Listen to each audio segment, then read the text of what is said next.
Greetings everyone, this is Vakar Korvi and today I'm going to discuss something very interesting. That is a situation emerging out of threats from Russia against NATO and the Western allies and US and United Kingdoms. You know that there was a huge exchange of long-range missiles.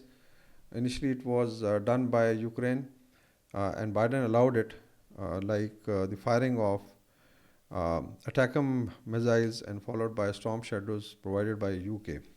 And then Russia responded with a new version of IRBM, which struck the Dnipro industrial area where there was some defense installation. And this is supposed to be a mystery weapon. So far, there are guesses what kind of weapon it is. But now we are getting very close to Third World War in Europe, at least in Eastern Europe. But the way things are uh, shaping up, it appears that there could be missile strikes on American and United Kingdom interest, or maybe some of their military installation located right at uh, in continental US or Europe. We've done a video last time in which it was discussed that what are the options available with Russia. But main thing is that there is a serious shortage of soldiers and officers in allied militaries on the NATO side. And I'll give you figures. At places there are countries as large as Canada having strength of soldiers less than even a normal infantry division in Pakistan or India, or less than even frontier corps, one of the corps. So this is becoming, a crucial thing. So it means that these countries are now not only looking for conscription but also increasing the size of their forces. We have seen how Ukraine from almost 70 to 80,000 had to then beef it up with reserves and train soldiers, and then they went up to almost 500,000, and then there has been a lot of killing of Ukrainian soldiers. So even Ukraine needs a lot of soldiers. Before come to the brass tacks of the figures, I'll just like to highlight that when you are a citizen in any country, and especially if you are a US citizen and or you are basically a subject of crown, like in case of Canada, Australia, New Zealand and United Kingdoms, you are basically subject of King Charles. You take an oath of allegiance when you especially are naturalized and you have migrated to these countries, adopted these as their homeland. So you have a lot of Pakistani veterans who are settled there, and we wish them well. But now there is a situation coming where probably they'll have to get enrolled in the NATO or Western militaries to beef up, and they are obliged by their oath of allegiance. Now, when you take the oath of allegiance at your naturalization ceremony, especially in the United States, you make several important promises of loyalty to the United States. And that, I think, is very important. In Pakistan, especially when you get a pep talk from these guys, especially some of the poisonous veterans in London, in North America and Europe, and they try to poke their nose into Pakistan every time. I just read the oath of allegiance, and I'm sure I'll actually recommend it to the militaries of those countries, that basically you have good soldiers there, so enroll them and send them to the front line. So the oath of allegiance for the United States, I'll read it. Now, I hereby declare on oath that I absolutely and entirely renounce and abjure all allegiance and fidelity to any foreign prince, potentate, state, or sovereignty of which I have heretofore been a subject or citizen. So, in case you have migrated and become naturalized American citizen, you denounce your citizenship in Pakistan. Number two, that I will support and defend the Constitution and laws of the United States of America against all enemies, foreign and domestic. So it means that there is definitely something related to defense of their new motherland. Three, that I will bear true faith and allegiance to the same.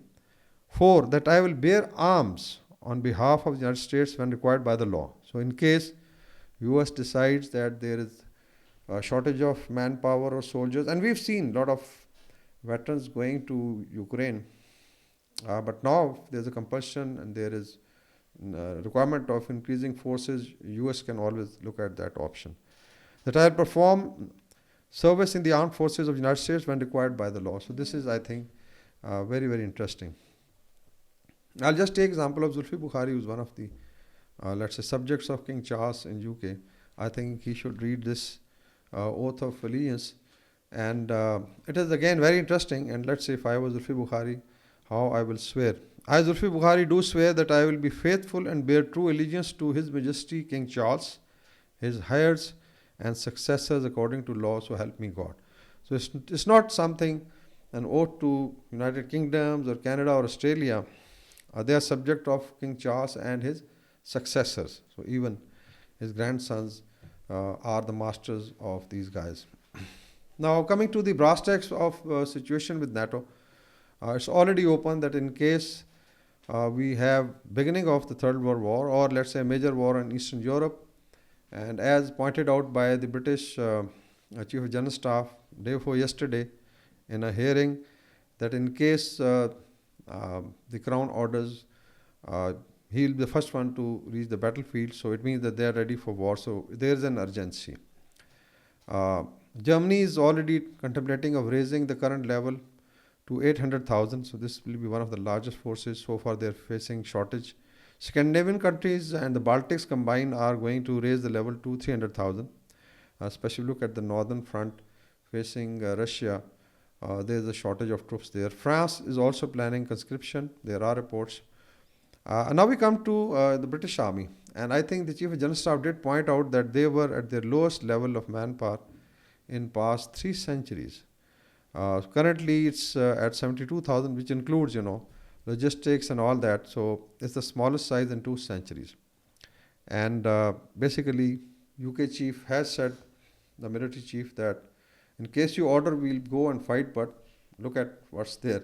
So it means that they have to beef up. Canada has a total force of 44,000.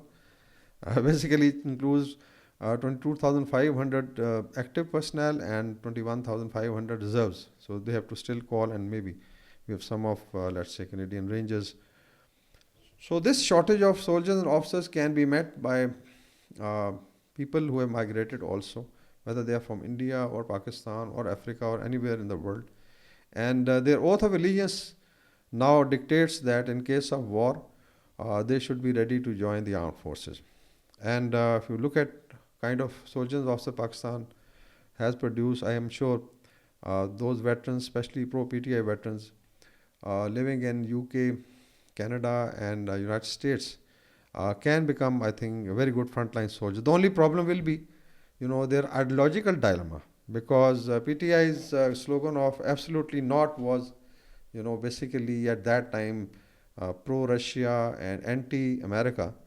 But now when they are subject and they have taken an oath of allegiance, I'm sure they'll either be thrown out or maybe they will follow their oath and become good soldiers. And reportedly the upper age limit will be 70 years. But what even 70-year plus soldiers and officers can be used for, logistics. Like Ukraine, a lot of people working in logistics.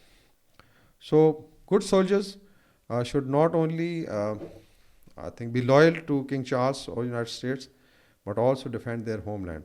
So my suggestion would be that instead of poking into Pakistan, the West, Europe, UK, and there are very clear signs that these could be the targets by Russian missile systems or even a nuclear war.